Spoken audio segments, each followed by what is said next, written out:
Welcome to another episode of the Aligned and Elevated podcast. I'm your host, Dr. Allison Feldt, owner of Body Motion Physical Therapy, owner of AF Wellness Coaching, and mom of 3. So I'm super excited today because today we are going to focus on endometriosis.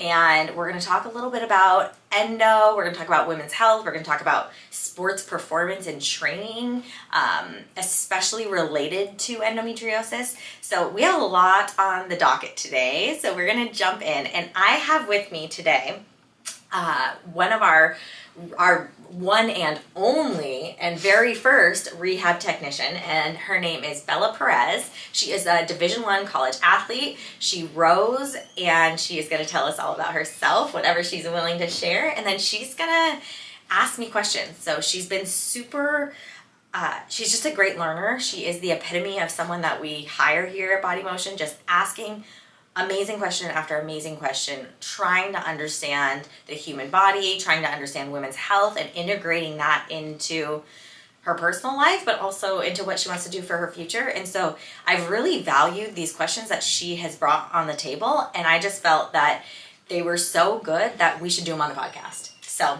welcome to the podcast, Bella Perez. Thanks for being here. Thank you so much for having me. I'm so excited to be here. Yes. Tell everyone where you row. Yeah, I row for UCLA. I'm having an amazing time there. I was fortunate enough to be able to walk on, and I'm going into my sophomore year there. Lovely. So I'm super excited for that. Great. So why don't you tell us a little bit about your journey with endometriosis and why, if you don't mind just sharing your journey. Totally. I think it's super relatable. It's what a lot of people go through. Mm-hmm. So give us your story. Yeah, so I first started having symptoms when I was 11 with my first period. And it was just the craziest, most painful thing ever. And I had never had a period before, so I thought this was absolutely normal. And when I went to my pediatrician, this was also not really recognized as abnormal. And so I continued to have this for many, many years. And I was very hesitant to try anything other than Advil or kind of the normal precautions that people take. And so as I was kind of going through this, I also became very invested in rowing. I was probably practicing and training like 20 hours a week. And what I had noticed is that I had these intense menstrual-like cramps when I was working out. And that was actually my main symptom going forward that I would present to with OBGYNs was I'm having menstrual cramps when I'm exercising. And what happened with that is a lot of people didn't automatically go to endometriosis. And what was interesting, though, is they also didn't go to pelvic floor dysfunction, which is kind of working here a little bit. Those are the two main things that I think you would kind of assume. So I actually wound up being referred to a cardiologist. I have no issue of heart problems, thankfully. And the conclusion was essentially that I was just like having some type of like stress response in my heart and like some like adrenaline or something. So I was totally fine in my heart and all of that stuff. And then I was referred to therapy, and it was actually not, thankfully, a mental health concern. It was actually just a physical problem. And so when I was 18, I was fortunate enough to really get kind of aggressive in pursuing surgery. And I had decided that this is what I wanted to do. I decided to not pursue being recruited into rowing because I felt like I couldn't guarantee the coaches of the teams that I was going to be able to row in college. And so I went to like 4 different surgeons. I found my surgeon, and I had an amazing surgery and recovery experience, and I was later able to walk on to UCLA after that. Perfect. And I've had an amazing year. I haven't missed a practice. I've been like relatively like low symptoms, and just such a huge change from the year prior. Like anytime I was working out having crazy cramps, like so absolutely. I'm going to back up your story a little bit. How did you figure out that you needed surgery? Like Totally. at that point, were you already considering that you had endometriosis, because this usually takes people a minimum of 10 years to get diagnosed. Totally. Endometriosis diagnosis gold standard, as far as I know, still is laparoscopic surgery to actually be able to tell. I know some imaging can say, oh, there's possible endoadhesions here. And I'm just going to back up really quick. Endometriosis is described as having endothelial-like cells outside of the uterus itself. And this could be in your brain, this could be on your heart, it could be in your diaphragm, your lungs, or really commonly in the endopelvic fascia, which is the fascia that covers the bladder, covers the uterus, covers the fallopian tubes and the ovaries. And so it's very common for people with symptomatic endometriosis. There are people that have no symptoms and don't realize that they have endometriosis until they go on a long infertility journey.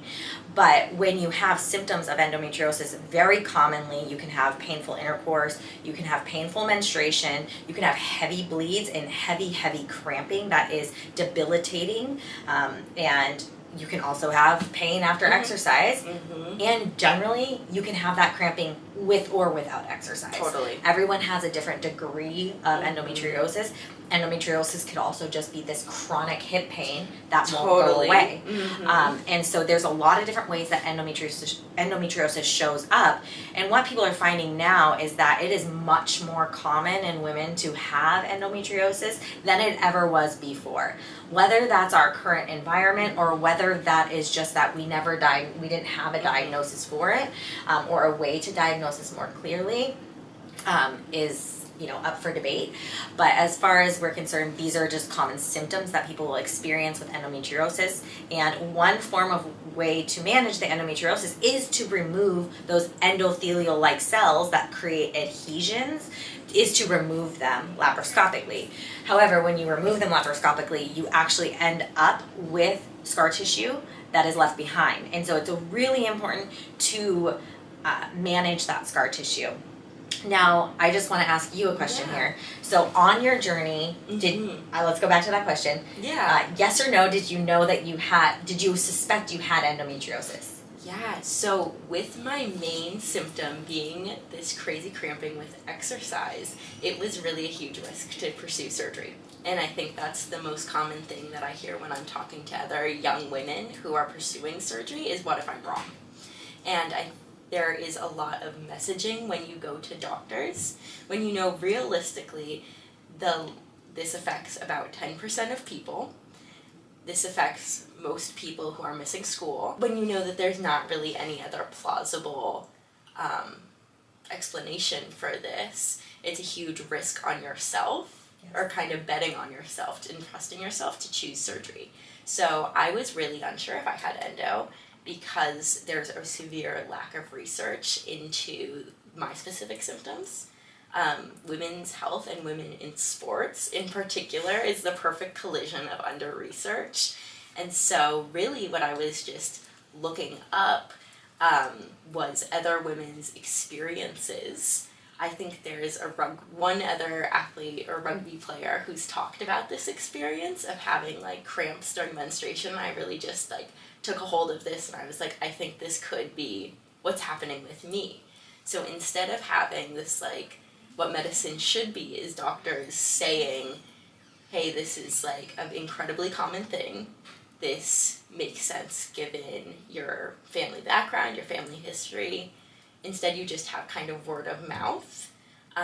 So I think it first popped into my head with the whole painful periods, which wasn't even my main concern. Totally. So I'm going to just pause real quick for everybody to realize the strength and the power that women have when they're living in alignment, name of the podcast, with themselves, is the trust and the magic of having that intuition. And that's not validated, unfortunately. And you can go to the doctors and they're going to tell you the risk. They're going to, give you the rundown. And you had to be so in touch with yourself and aligned and go based off intuition. Research doesn't give that to us, and research actually never will give that to us. And that's where being consciously aware you're and like pursuing growth like you do, and being just living life in line with your intuition, which is really, really hard to do, and you're so young, and it's so impressive to see that right now in you. I just hope that you can take that as a badge of honor, because it is, for every single woman listening to this, I think that is one thing that is the hardest thing to do, is to execute on your intuition. Constantly, always, and forever. And we can give you as many examples of different case studies. We can talk about different health ailments and different experience that other people are having, but unless you're fully, embodied in yourself, which is really hard, especially when other providers are telling you it's a mental health problem, right? Or this is just in your mind. This is your heart problem. It's like you had to go against people who have years and years and years of medical training and authority to be like, no, I actually think my body, it's this. That is very, very challenging, and I think that is something that speaks eons to who you are, and it's also just a great example of don't give up, right? It's like keep pursuing it until you find a solution. Absolutely. So cheers to you on that. Thank you. I also want to know, did you try pelvic floor physical therapy before surgery? Yes, I actually did. Okay. It was actually a really eye-opening experience for me, and really was the reason I decided to go forward with surgery. Okay. Absolutely.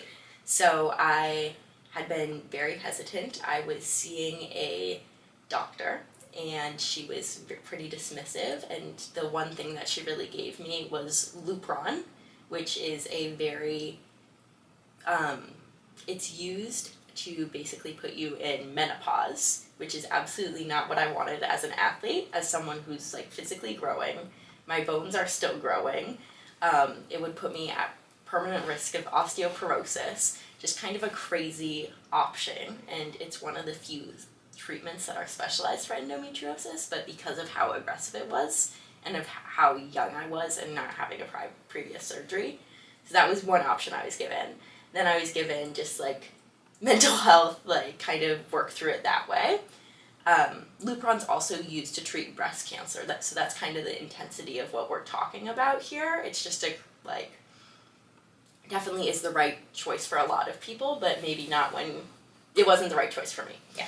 I actually haven't heard of Lupron, so you're bringing that to my attention, and that's so interesting. But in this day and age, everyone's just given a pill. But again, this speaks to obviously that didn't feel aligned in your body, and you didn't want to go that route. So that's impressive that you didn't. And so then the next option. And then the third option was pelvic floor physical therapy. Okay.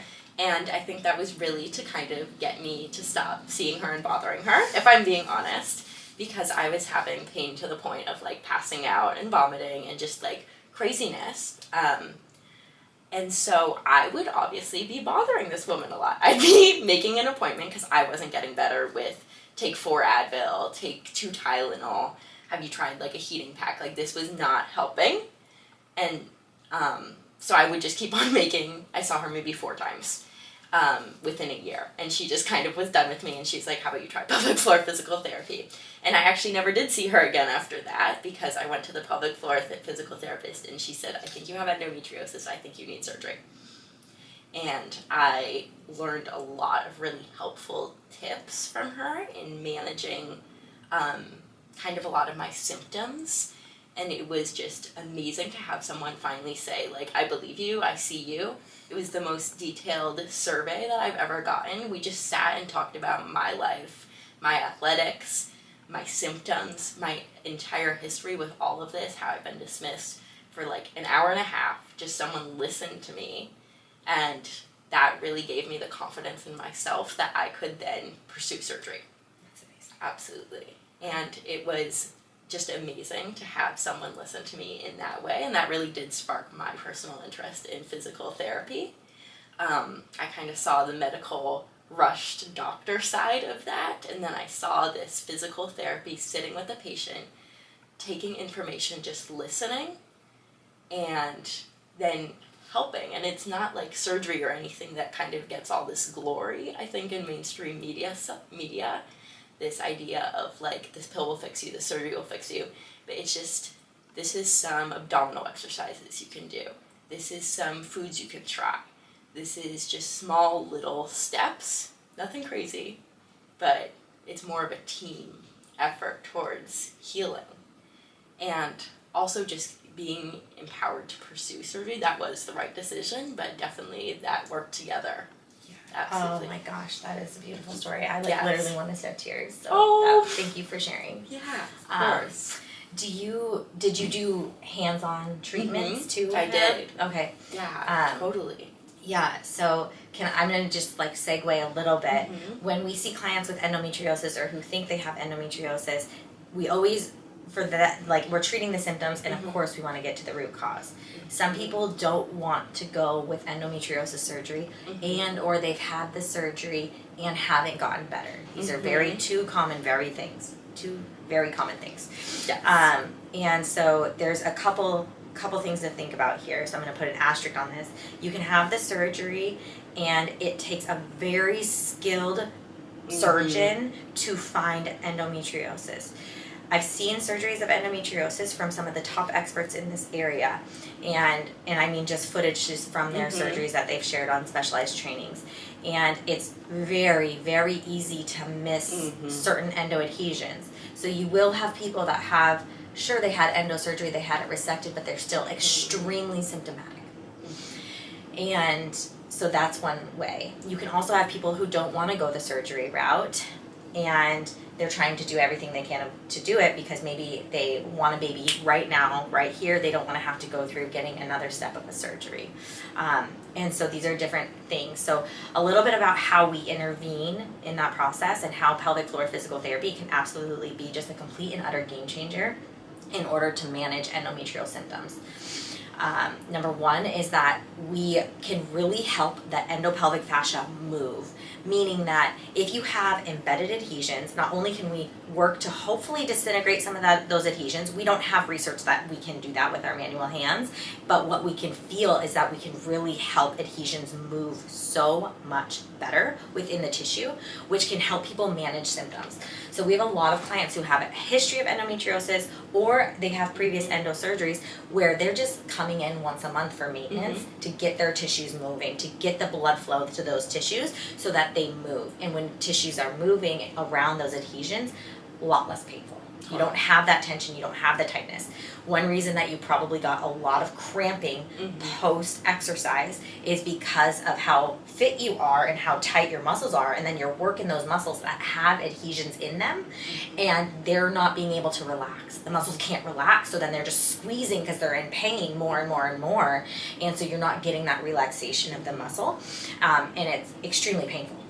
And so when from a conservative standpoint, what we would do is we would help those muscles relax. We would get those adhesions moving so they could help the muscles contract. And when I say muscles, I'm talking uterus, I'm talking also the deep core muscles and the pelvic floor. So I'm not just talking about the muscles we can control. I'm talking about muscles that we also can't control. And we should also say that even the smooth muscle of the colon is really important to get moving because if you have adhesions around the colon, and you just need your colon moving really, really well when you have endometriosis because any constipation, diarrhea can really wreak havoc on your endometrial symptoms. So these are just things to consider. So this is what we would do from a preventative standpoint to help prevent surgery. And then this is also what we would do to help manage people that maybe surgery wasn't fully the answer and they're not ready to go for another surgeon to go find more adhesions. And or there's some people that just continue to lay down new endometrial cells, and this is what keeps them going between the surgeries. So there's a huge gamut of how we address and manage this. And the other thing that has been super fun from like my perspective, I say fun, but is because when you see changes as a provider, it is so fun. When you can change the quality of someone's life, that is epic, right? Like it's just there's no words. There's absolutely no words. And so the other thing we use is our regenerative tools, and that's why we hired Bella, really. She helps us carry out regeneration medicine here. And we use our shockwave machine, our radial pressure shockwave machine, and we use our EMTT to help with endometriosis as well. And so when we are doing shockwave, the radio pressure shock wave around endometrial adhesions, around the uterus, around the fallopian tubes, in the lower abdominal and abdominal area, we're freeing up adhesions. And now, are we disintegrating adhesions? We'll never know. I hope in my dreams that we're disintegrating tissue, but if we were to do a research study, you can't even research this stuff because you would need a surgery beforehand to identify the lesion, which then you would just take it out. And so you would never leave it there, and then you would have to close it up. Then you left more scar tissue down, shockwave it a bunch to see if it went away, and then reopen it up. And then that creates more scar tissue. So you just never do that on any human subject or really animal subject, either. That just wouldn't be, that would never be ethical. And so that just couldn't happen. But I have a secret vision and hope when I'm treating clients that we are melting away their endometrial adhesions.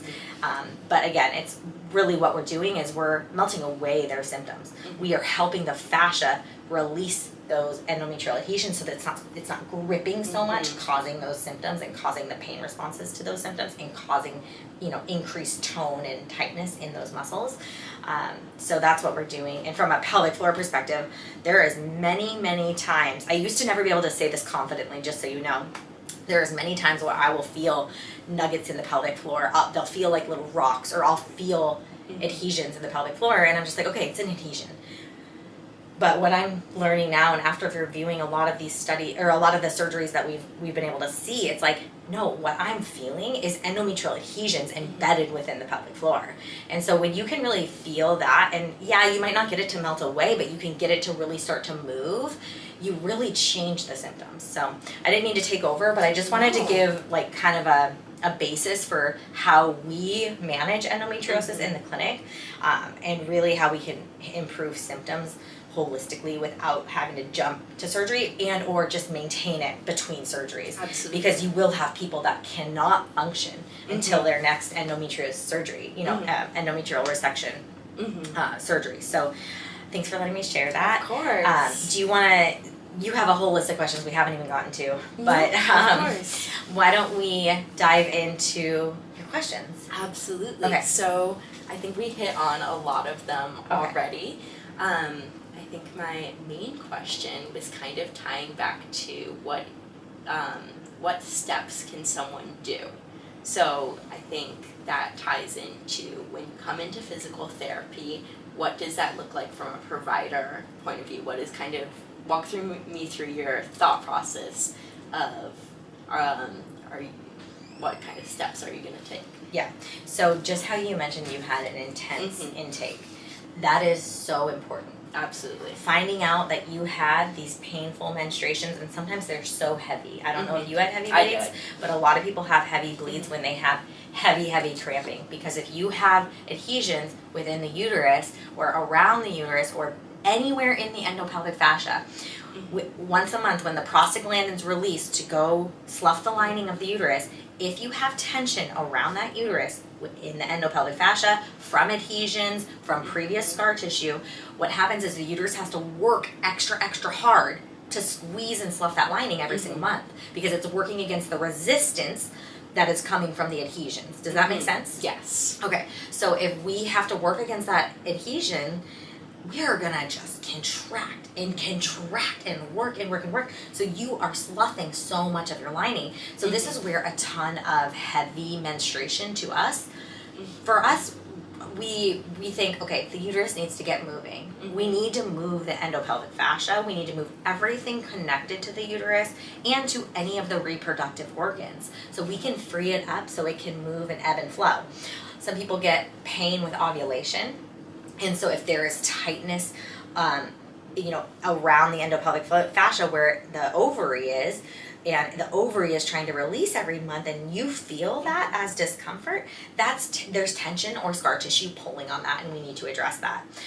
In order for a woman to have a healthy cycle, we need all of this to be pain-free. And one thing that I think needs to be said is that no period should ever be painful. Absolutely. And so a painful period is a red flag. And I'm going to say a really bold statement. Most people might not agree with this. The first step to treat a super painful period or any menstrual cramping should not be birth control. Mm-hmm. Because then we are just covering up the symptom. Yeah. And so sure, we might mess with the hormones a little bit to decrease the prostaglandins that are released that cause the cramping.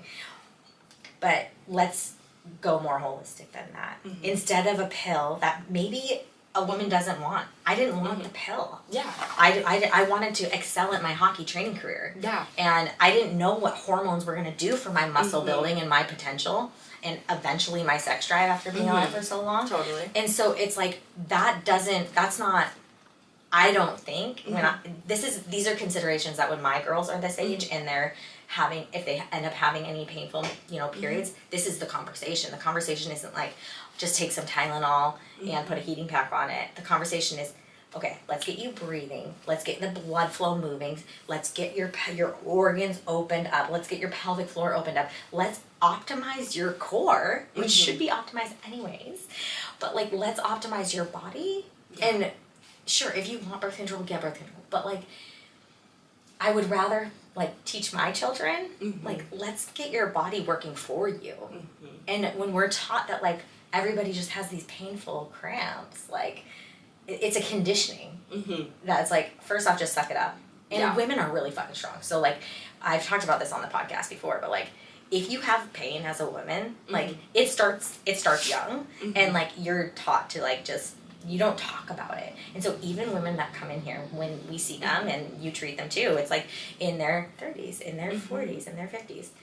These women are having children. Like, humans are coming out of them. And they don't even call it pain. I'm sure maybe childbirth is painful, or, for some. But like, we could have someone that's like severely limping, and they're like, yeah, it's my back that's bothering me. But when you ask them if they have pain, they're like, no, I don't have pain. No. And you're like, wait, what? Yeah. And it's because like, you just are so used to being like, you just deal. Like, there is just a dealing aspect of life that women do. And so I don't know how we got started with this. This was from periods, but so that like starts, the training though starts at such a young age. And so when we're telling young girls that like, oh yeah, this is cramping, that's normal. No, that's not. That's our first sign. Like, let's get you opening up your pelvic area, And so back to your story of like, okay, how does this get better? How do we start to diagnose this earlier? It's getting that detailed history. And so if we have someone come in, we are getting a detailed history. We're asking them about their cycle. Do they have pain with their cycle? Do they have heavy bleeding? A lot of times physicians, when they go to the pill, especially if they've already are done having kids, if you're having heavy bleeding, the next thing is going to be, okay, let's do a uterine ablation. That's where you burn out the inside of the uterus. All right. F that. I don't want that. No. And then again, we're not dealing with the issue. So, I mean, this puts me on a total tangent, but this is why we end up having, women that have, like, never got their cores back after childbirth, but, like, they didn't realize that the scar tissue was a problem from childbirth, and then the need for the uterine ablation was a problem, and then we decide, okay, the uterine ablation doesn't work, let's take let's give them a hysterectomy, and then we're like, oh, that prolapsed, and now they need a prolapse surgery. So the soliloquy of all of this is very long, and I know I'm like kind of tangenting, but I think it's really important to know that this decision causes this decision, which causes this decision. Yet if we just took a detailed history and approached this from a different angle of saying, okay, Bella, you're 11. What if we, like, your period shouldn't be painful. Let's start here. What if we opened up that tissue when you were 11 and things started to move a lot better? Would we have prevented more endo lesions? Who knows? We'll never know. But because you had more blood flow and more dynamic tissue is why I'm saying that. But, at least we wouldn't have put you in so much pain, right? And so it kind of just, it's all about putting the pieces together. And that's what we do. Like, we don't have a microscope. We can't look inside of your body, but we can feel inside your body, and our hands are extremely powerful. And we can visualize so much from our hands, and melding what we feel, what we find on our exams with your history. And that's the magic. And yeah, I mean, now in this day and age, physical therapy is like we're in a very specialized practice. We're allowed Absolutely. to sit and listen to our clients, and there is no time clicker from any insurance company dictating anything that we can do. But in most insurance-based practices, there's no time to get that history, even as a physical therapist, unfortunately. And even once you get it, like, there's only so much treatment you can do, and if you're not progressing within, sometimes 3 visits or 6 visits, you're done. You can't continue. And when you have clients with endometriosis and they've had it for years and years and years, or they haven't, this takes a lot longer than 6 visits. Totally. And then we're talking about managing this throughout your cycle, and that's a monthly situation, right? Yeah. So anyways, that would be the gold standard. I think it's like what you had from that. It's too bad that came at such a late phase in your journey, because I think if it came earlier, things would have been identified. Absolutely. But man, your physical therapist must have been amazing. She really was. And, oh my gosh. I love absolutely hearing that story. Absolutely. So that's my answer to your question. Thank you. And we would try to manage the symptoms of the endometriosis, and if we couldn't do that, or the patient wanted to, pursue more aggressive measures, or if the infertility continued and our regenerative tools and our fertility protocols didn't work, then we would go down the route of sending them to a very skilled surgeon. Absolutely. And we definitely have referral sources for that. I'm blanking on the name of Dr. Mossbagger's practice over on the peninsula. You know the name of it? Pacific Northwest. Yeah, Pacific Northwest. And Endometriosis Center? I think it is. Okay. I think that's what I wanted to say. Absolutely. But what we can link it to the chart here. Like, Absolutely. she is my go-to. I know there are other good surgeons around, but it takes someone who's been skilled and trained by people with the right eye to find the endometrial adhesions and like truly resect them and get everything. And when I've seen Dr. Mossberger is so amazing. She's like showing us replays of her surgeries, and you're like, how did you see that? Like, Totally. I mean, I know she looks at this stuff every day, but it's just like, no wonder. That's why I'm just saying, it's like any surgeon, like, first off, like, amazing to them for even going down the route of, Not paying treating, well, just treating endo, but it truly, like, it's just, and that's why it's not surprising when you see that it can be missed, and it just really can, and that's where I think it just takes such a skilled provider. And so that's what we do, is we just make sure that they're in good hands. Totally. And that they're with a surgeon that has a good track record or has been trained by a superstar to manage this, because the worst thing you can do for someone with endo is to go in and have a laparoscopic surgery and be told it's not endo, and they have freaking endo. Absolutely. I think that the best thing that I did for myself was talking to 5 different surgeons and interviewing 5 different surgeons. I went to 5 different appointments, and there's a list of questions that you're supposed to ask different surgeons, like excision versus ablation, and you really have to do your due diligence, because there is people who specialize in it, and then there's a general OBGYN who also can perform surgery, and the level of training specific to endometriosis is incredibly different between these 2 different subspecialties. And so, I mean, I was very fortunate to find an amazing surgeon, and absolutely just a huge game changer for me. Okay, so there's 5 different questions. I haven't heard this, so will you share? Or not 5, but there's a list a of list questions. of different questions. Okay, so you said one thing to ask is ask this. Absolutely. Yeah, So excision versus ablation surgery. So a lot of times people will say that they're going to ablate, which is basically burn off any little lesions. They're called gunpowder lesions because they look like little cigarette burns. And so sometimes people will just choose to burn that off instead of actually, cutting it off, because what we know is that endometriosis also grows down and it's not just on the surface. And so you want someone who's going to be able to fully excise it and just remove the whole thing.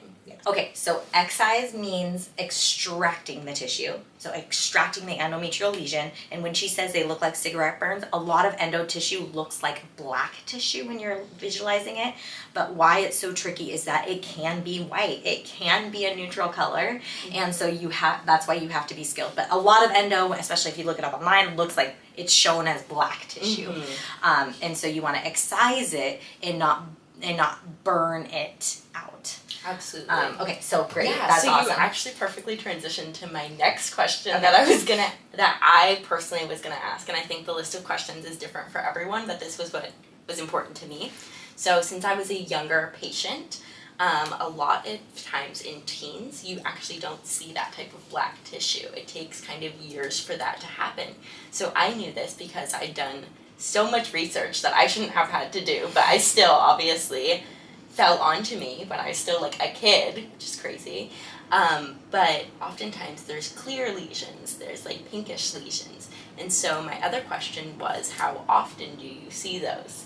And that's a little bit of a kind of sneaky question, because if they're like, I never see those, okay, the likelihood that they're not in the patient. So kind of just getting a gauge for how often are you finding this. And that's not a dig at people who don't find this, and in older patient populations it's less likely to be there, but just kind of gauging, yeah, absolutely. Super good question. Yeah. I just thought of something, and then I want to go to if you have any other questions that our listeners should ask.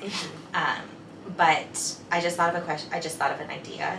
If you end up having to do like a research project on, and you can thread it into endo at all, and you're like, I want to research it from a realm of like manual therapy and radio pressure shockwave and EMTT, like, will you just like think of how to design something in your future? Because like during in PT school you might have to do this, or even in your senior year, I think I had to do a research study.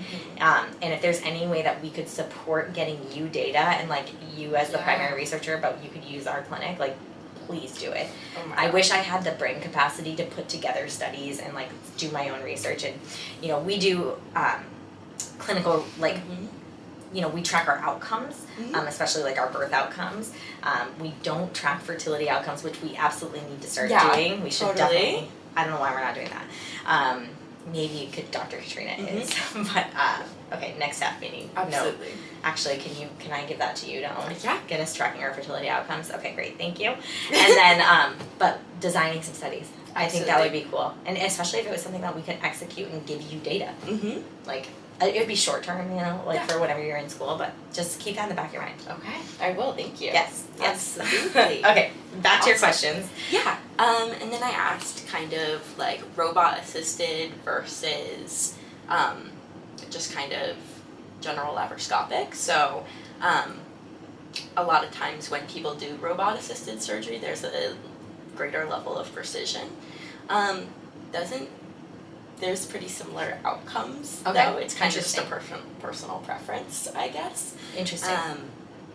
How long the average surgery is for people. So some people have like 30-minute surgery averages. And what that kind of tells me is that they kind of like take a quick glance around, and really you need to be like looking under the uterosacral ligaments. Like you need to really be looking everywhere. Absolutely. Okay, I'm going to go a little bit on that. And what I've seen from certain clients as well is like, if someone has had, if someone's symptom, this is where a surgeon needs to take a detailed initial intake, is if you're going and your symptom is this heavy cramping, okay, I need to be looking all along the abdominal wall. Absolutely. I need to be looking inside the pelvic floor. That's invasive. Absolutely. You're moving a lot of tissue. If your symptom was right-sided hip pain, you need to be getting into that hip.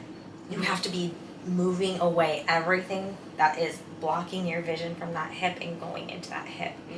And that's where it's like, I think you make a good point. I haven't really thought about this before, so I appreciate you bringing this to my attention, is you don't really want a minimally invasive surgery. No! You are taking 6 weeks off of work You are taking the time away from your family to heal. Like, I want you to be, like, really, like, finding it. Absolutely. And I didn't want it.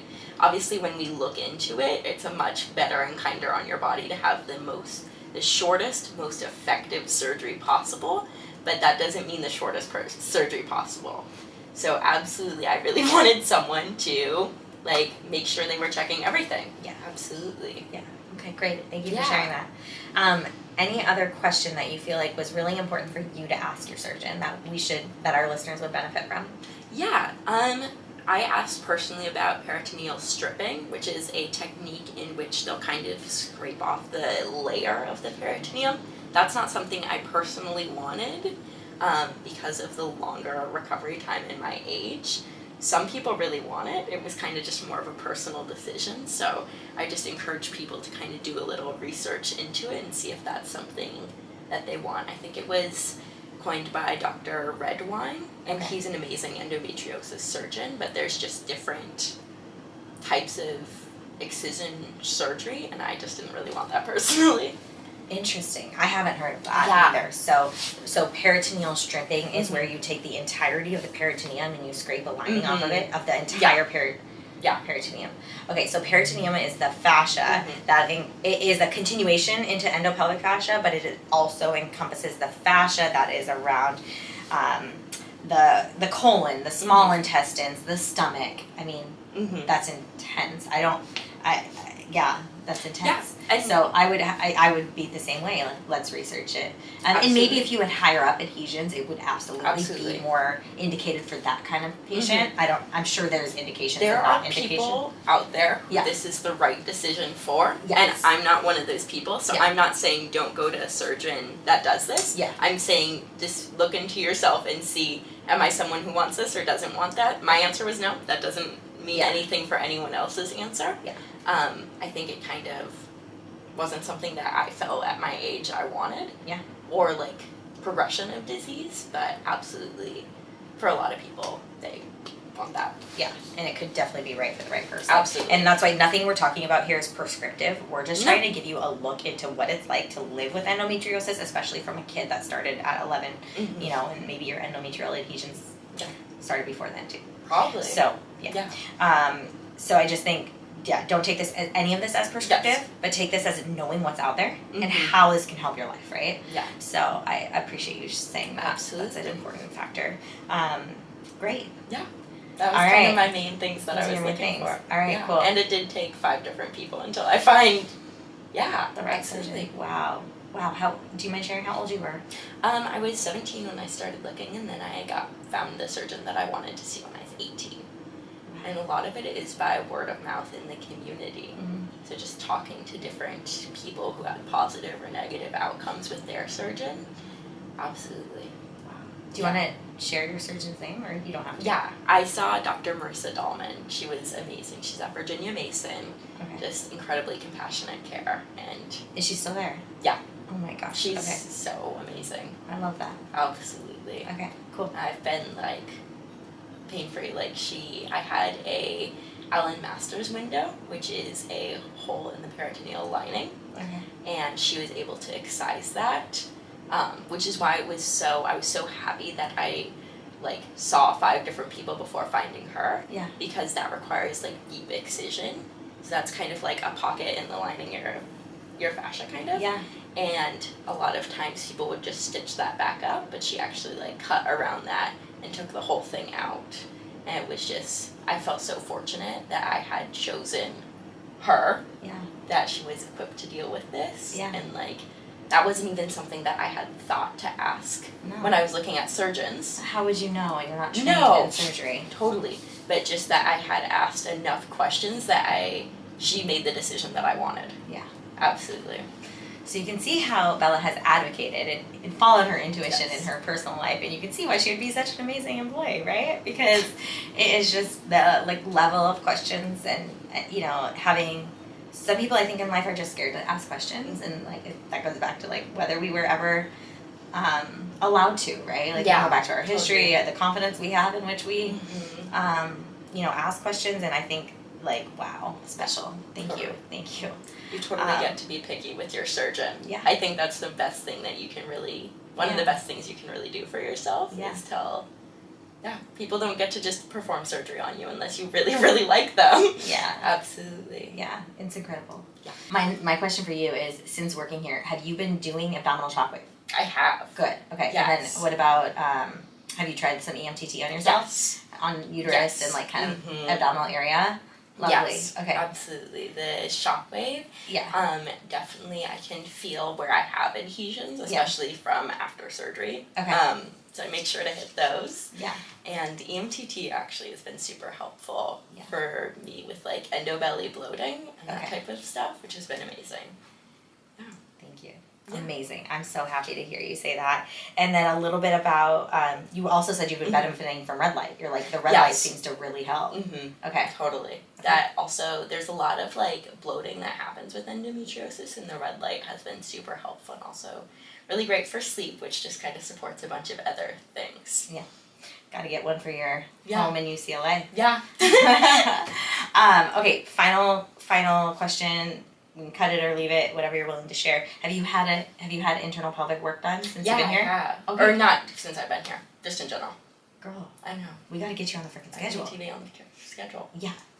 Hello. Okay, you need to look at it. I know we've been super busy, but you need to find an opening. Since starting here and starting the regenerative modalities that you've been doing, have you had a cycle? No. So kind of touching back on the pill. I'm going to be honest, the pill really helped me. Good. Absolutely. Okay. And the thing is, I still agree that it shouldn't be the first thing. Yeah. The pill really gave me my life back. Okay. So I take a really high dose of norethindrone, and that kind of suppresses, they think it suppresses further endometrial growth. Okay. So when I first started the pill, I immediately stopped having this pain with exercise, and I really didn't have painful periods as much. Good. And that is great, and I'm also glad I had waited 4 years before, or I'm not glad that I had waited so long, but I think that it really did mask a lot of the symptoms, and so I'm glad that even though I did eventually take the pill, that I did also seek out surgery. I think when you're having this crazy type of pain, just taking the pill was, and just forgetting about, like, that wasn't the right option for me, I would say. Because then I found out, like, that I did have endometriosis, and that does have me make, like, different decisions about my health care. And I wanted to have that surgery to preserve like fertility and that type of stuff. So if I had just taken the pill and chosen to forget that there was something happening, it would have probably just gotten worse and worse, and I wouldn't have And there's no really knowing if you took the pill first if that would have helped. If you still had all those lesions, because you don't know if those lesions are like if they're the source of pain too, right? So like it's a chicken or the egg, right? And the pill might be the right choice for a lot of people. So you're absolutely right, and I don't mean to bash the pill. No. I just think that like identifying the root cause of the pain is really, really important. Absolutely. From even like a psychological perspective, Absolutely. really. But also from a management perspective, because like you said, like, okay, are you going to want to have babies in 5 years? Like, that might be something that you want to be considering, right? Can I get my ovaries moving as best I can? Can I get the most movement out of my organs as I can? So these are just good considerations. I need you to experience pelvic floor therapy here and some abdominal work here, because that is game-changing. The regenerative tools are absolutely amazing and hugely beneficial, and that's why I brought them in here. And everything that we use them for in managing endo, in helping our infertility clients, everything we use them for is off-label. So they aren't, it's an FDA-approved device, and it is also researched only on musculoskeletal conditions. And I've just by default, knowing what I know, I've been able to blend these tools into helping conditions that we treat, and they've been absolutely game-changing, but it's very real that it's an off-label use that I'm using it for. So. Totally. Absolutely. Thanks for being here. Thank you for having me. This was epic, and I think awesome. a lot of people will benefit from hearing you and sharing your story. So thank you for being so vulnerable and open, and continue being you. And I cannot wait for her to work here when she graduates as a pelvic floor physical therapist. Oh, thank you. Thank you Yes. so much for having me. This was really an amazing experience, and so awesome to have these answers and this conversation created around endometriosis and pelvic floor therapy. Cheers. Thank you.